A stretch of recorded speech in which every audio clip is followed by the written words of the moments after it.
Good afternoon, everyone. It's Tom Sydney Bushnell, aka Numbers, here from Psych.Club, and on the Tom Numbers show, I'm with a fabulous guest today, Mr. Barry Hearn. Barry, how are you? Numbers, I'm feeling great today. Good to talk to you.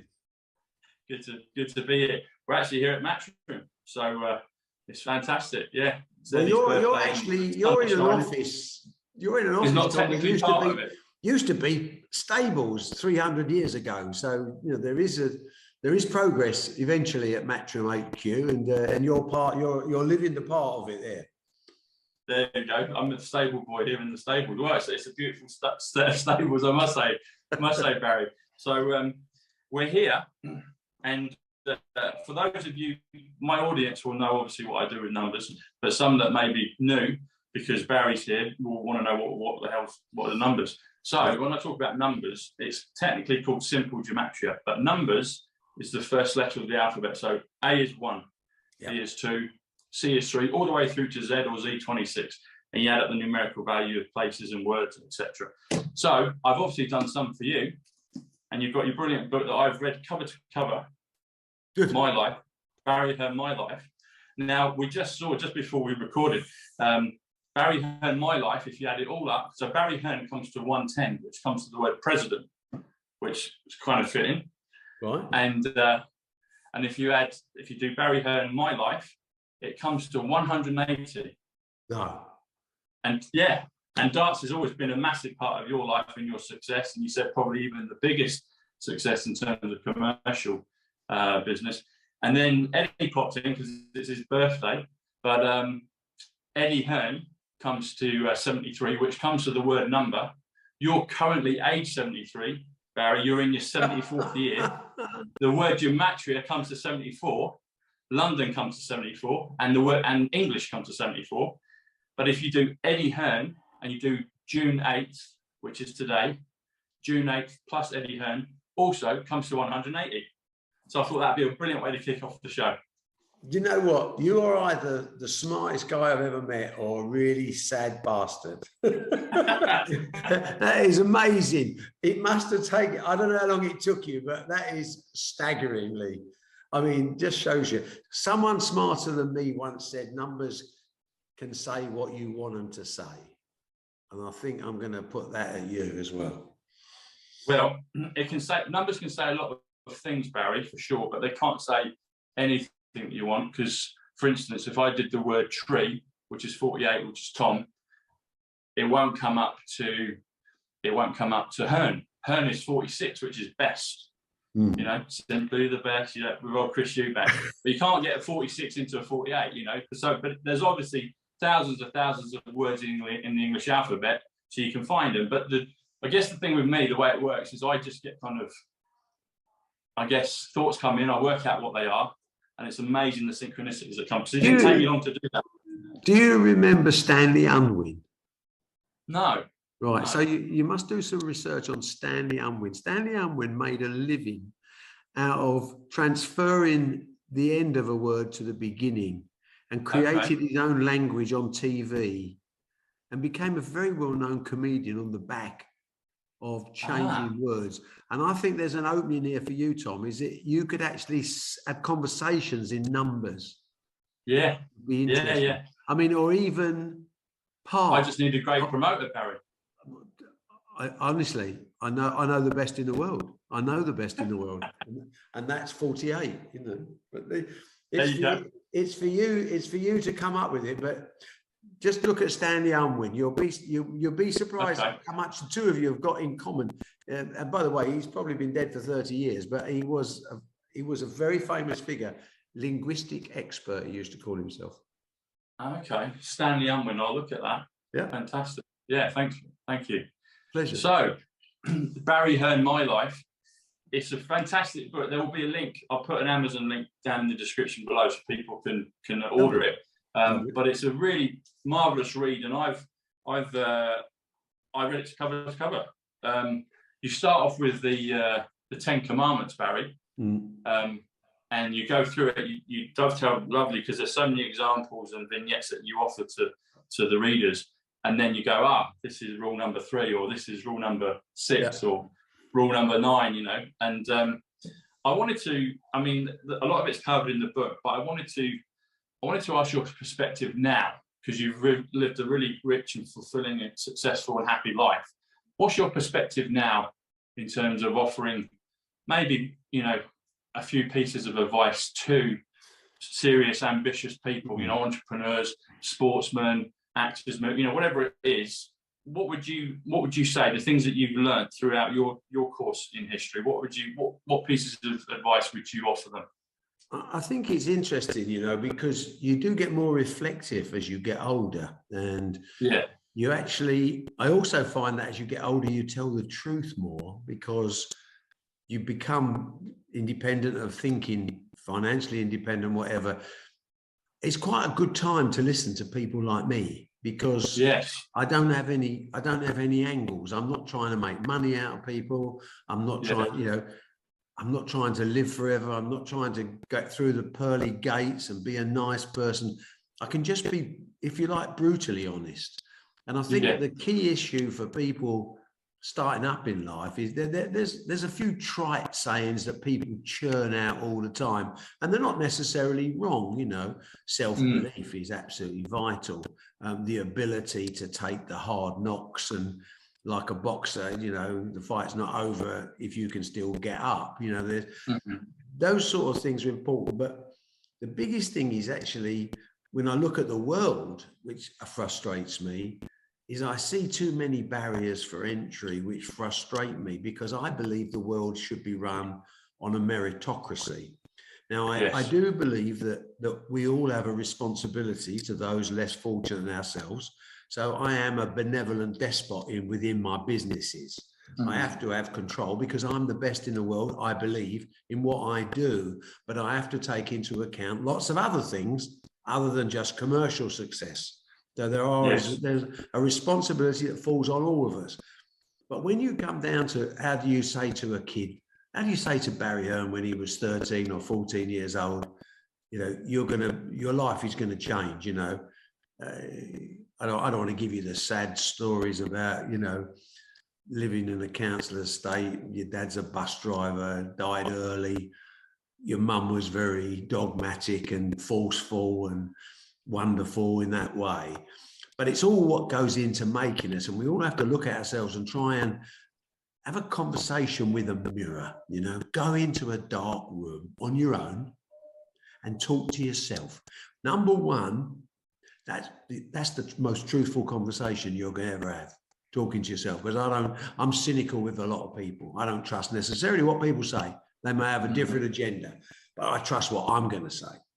I can ask myself the embarrassing questions that other people are too frightened to ask me. And I can put my hands up and say, I got that wrong, without feeling as if I've let the world down. So the secret of success really is to be honest with yourself, but to believe in yourself and to know that it's not going to be easy. So we go through 3 stages in life, I think. Number one is we go through Mr. Selfish stage, where you want to be successful so bad. And again, looking at mine, if you read the book, you'll see I was destined to do well. I had a work ethic that other people couldn't live with. I wasn't a genius. I had enough sense to take opportunities when they presented themselves. But what you want to do is you've got to be selfish. There are times when you do ride roughshod over other people's ideas. Maybe you're not the best father, the best husband, or because you are focused, and that focus is what's going to drive you. It's not a pretty sight. It doesn't make you a nice person. But without that focus, you probably won't survive. You'll duck out somewhere mid-fight, mid-12 rounds of the fight. You'll duck out. You'll settle for something. Selfish don't settle. Then when you reach a certain amount of success, the selfishness just begins to ease away, and you become a better father, a better husband, perhaps a better businessman, taking a bigger view. And that's when you start to widen your horizons, because as you grow up, as you start in business, you have no idea where you're going to end up. That's a journey that you pass on, and you must constantly evaluate where you are. That's phase 2. Phase 3 is when you reach that land of milk and honey and things are going okay. You mustn't be complacent, because that's the biggest killer in business. But you now can afford to, perhaps having looked after your family, Perhaps you can start looking after your community or where you came from. But the overriding principle is diversity and fairness. So it doesn't matter if you're fat or thin, Christian or Muslim, black or white, male or female. It matters how good you are and how hard you're prepared to pursue it. There should be no other limits on you. And that's a constant challenge, and you will come across obstacles. Your job, if you're special, is to get past those obstacles down to by merit of your own activities and brains and principles and what you've learned. Consider business just to be another sport. Well, we want to win. We want to win like mad. So we're going to prepare properly. We're going to be so committed. We're going to sacrifice because we want to win. And that's where numbers comes in, because numbers don't lie to you. So you go to company's house, you check the numbers. You do a budget, you check the numbers. You find out if you're successful, not just by numbers, but predominantly by numbers. And then you look at yourself in the mirror and say, am I having fun? If the numbers are good and you're having fun, you, my son, have cracked it. Fantastic. Well, you're right, Barry. I mean, numbers they're just they're incredible. And sport is 88, which is a beautiful number. You know, you get the triple eights in the casinos and things, and it's also a lucky number in China. Number 8. It is. Yeah. Yeah. Wow. Yeah. It's that eternal wealth resurrection number. Yeah, fantastic. Also, as well, you're like this. So Barry is 64, which is many say that the highest suit in the deck of cards is the spade. Spade is 45. There's been a lot of 45s. You've got Trump. You mentioned briefly the casino in your book. Trump was the 45th president. 45 is effect. It's spade, but spades with an S is Barry, 64. This is fascinating. You know, you're in danger of doing my head in here, because I'm going to be using this. I'm going to be using this, and I'm not going to credit you with it at all, Tom. I'm sorry. I'm just going to say, because people won't know. What you're doing is very smart. You're welcoming people into a little club that's quite exclusive. You're talking a different language, which is why Stanley Unwin is going to appeal to you when you look at it. Just go to YouTube, just Google it, whatever. Yeah. You will see the same attitude where you develop a following based on a methodology that has not developed a following before. That is a uniqueness of idea. Now, whether you can commercialize that is another whole challenge. But already I'm thinking of one of my clients is 888. Gambling companies, you know. I never knew that 8 was sport. That's going to be used. That will be used in my next pitch. There you go. You have to do sport because of the numbers. My friend Tom told me, blah, blah, blah. So, it's interesting. 88. That's it. 88 is sport. It's 88. It's Trump, as I said. 88, yeah. It's purple, the raw colour, purple. It's Scotland, and I've spent a lot of beautiful time in Scotland, 88. So it's a magic number, it really is, Barry. And you said about the exclusivity of this. So my channel's called Psych.Club. I only started it during lockdown. And I've got 2 channels. I've got Psych.Club. I've got 69,000 subscribers, and I set one up just last month, the Tom Numbers Show, which this will be on.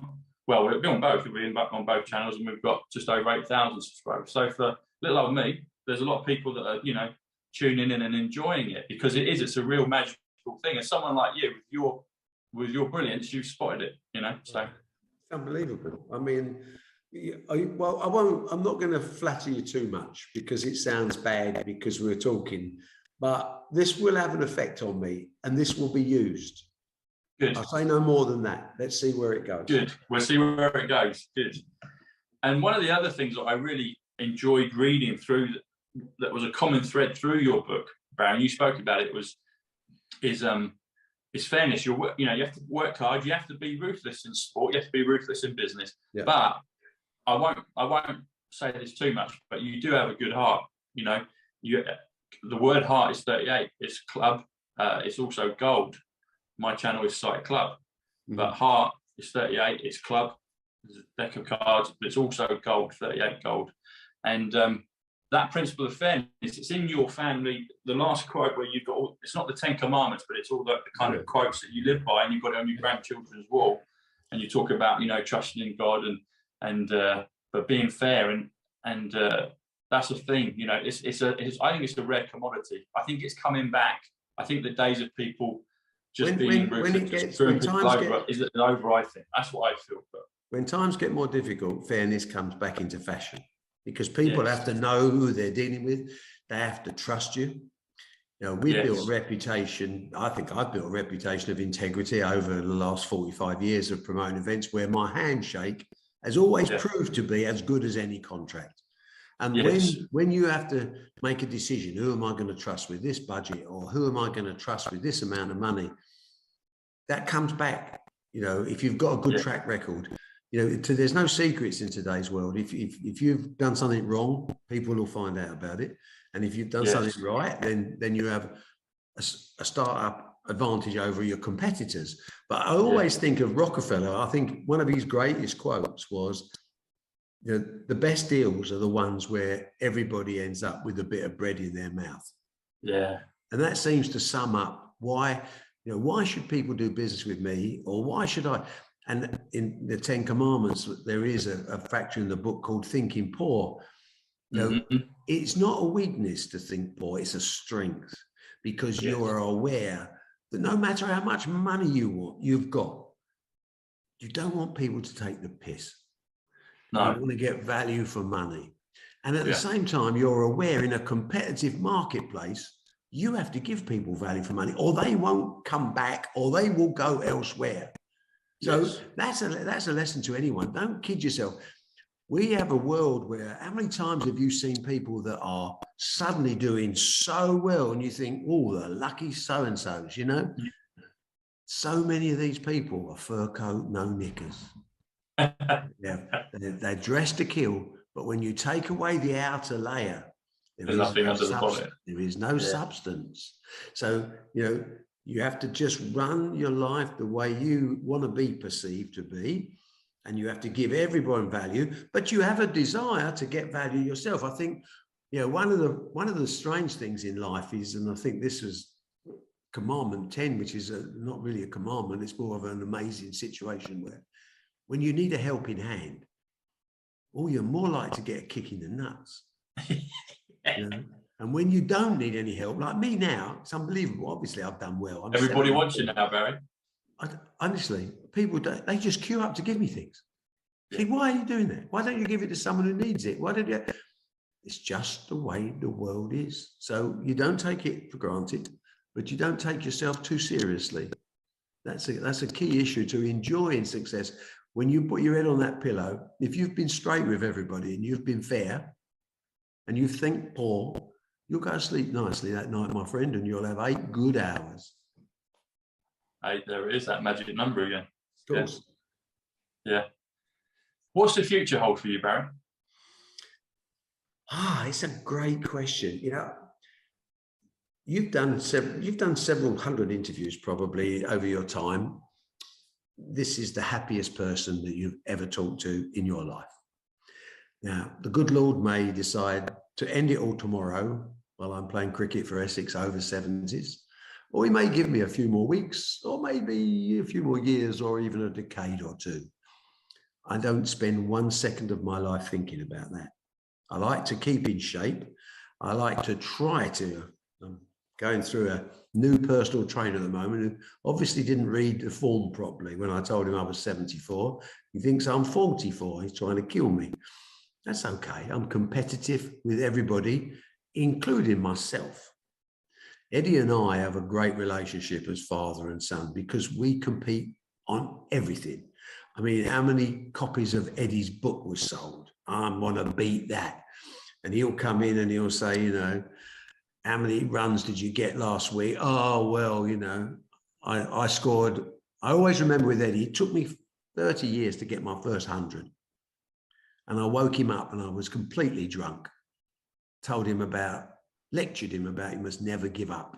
Never give up. And then he went back to sleep. But 3 days later, he said, I think I understand what you were trying to say. I said, that's good, Eddie. You're 15 years old. I'm pleased. What made you understand it? He said, I made 116 against Middlesex today. I'm like, oh, I think I want to kill you, you know. So that's the attitude you must have. For me, every day is a blessing. I know it sounds trite. I think there's lots of things I can do. I mean, I hate to have to say this, I would have made a really good prime minister. If I was 20 years younger, I'd have had to go at politics, because I look at it and I see so many things going wrong in this country. And I think common sense makes most of it go right. I'm no genius, but I know what's fair. I know the responsibilities, but I also understand the encouragement we have to give people like me, because we create wealth, not just for ourselves, but for those around us, the country, the taxes or whatever. So there's a balancing act, but it is a balancing act where everyone says, you know, have you got your bit of bread in the mouth today? So that is not going to happen at 74. I mean, I try and put in my tuppence on Taxpayers Alliance meetings and things like that, because I think we really got to get a grip with giving people hope for the future, but at the same time looking after those we have a responsibility to look after. And it is a balancing act, and it's never going to be perfect. But we live in an age of politicians using, you know, they use phrases like leveling up. Leveling up. What does that mean? Leveling up. What do you know about leveling up? You know, what do you know? What do you know about? I always remember one Christmas we didn't have any money, but we had 12 pullets, little chickens, tiny chickens. Yeah. My dad said to me, the chickens are going to have to go. It's Christmas. And he strangled 8 and I strangled 4. And we had a good Christmas. And then I read stories about people talking about leveling up. Don't make me laugh.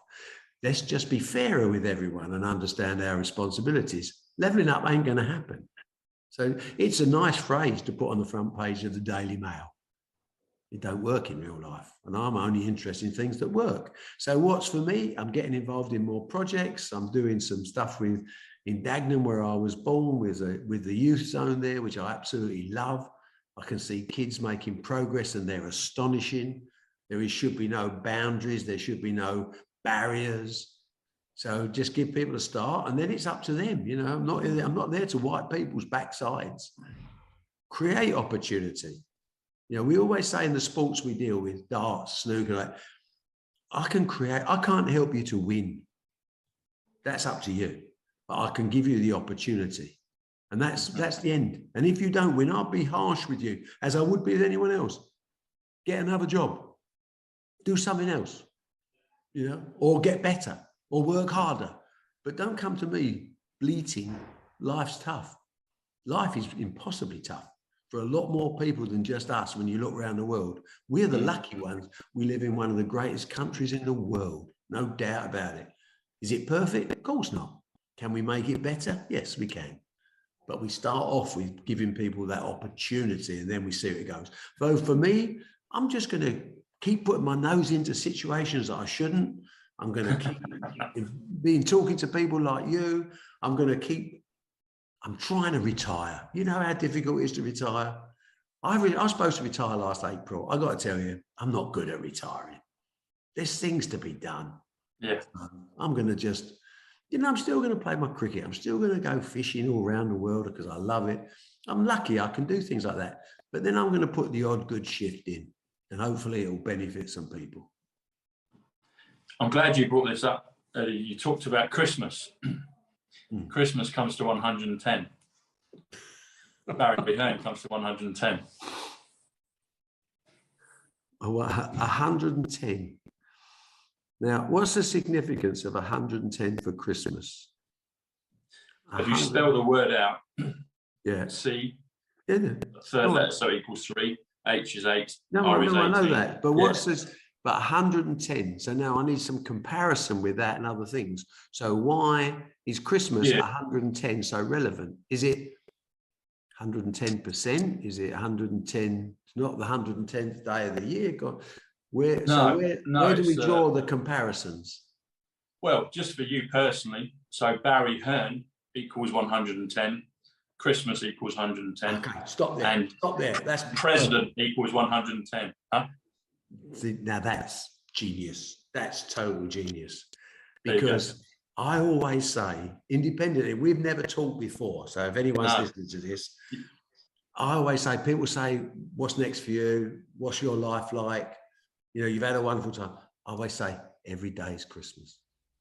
Isn't that funny? Every day is Barry Hearn. Amazing.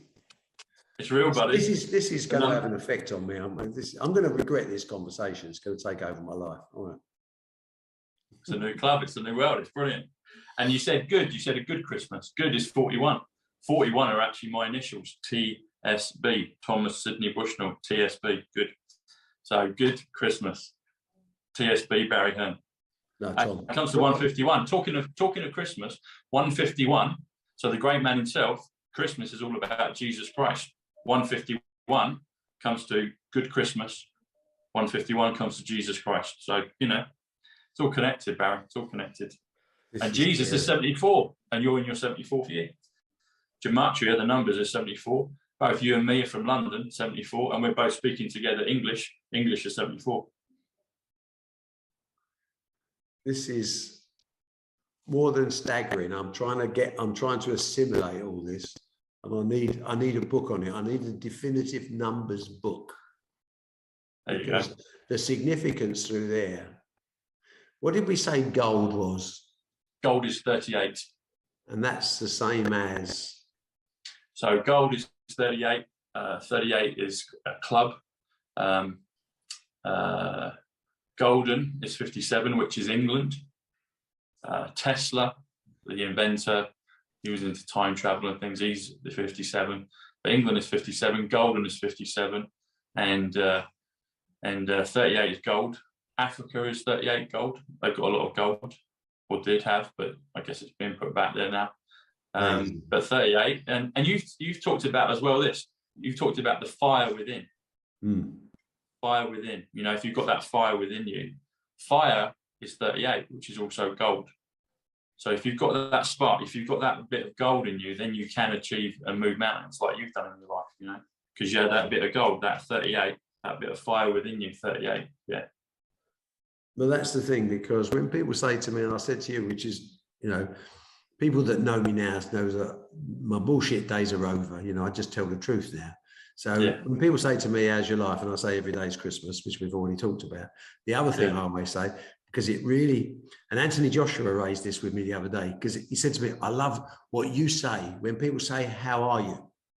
I always say, as good as gold. I always say, as good as gold. And Anthony said to me, do you know why I love that? Because there's a lot of people want to hear gloom and doom. Yeah.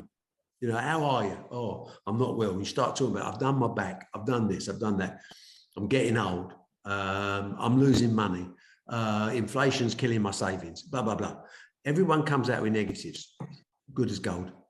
I don't have it. And if I had a problem, if I had a negative in my head, I'm never, ever going to share it with another human being. That's down to me. Yes. Yeah. As good as gold, 121.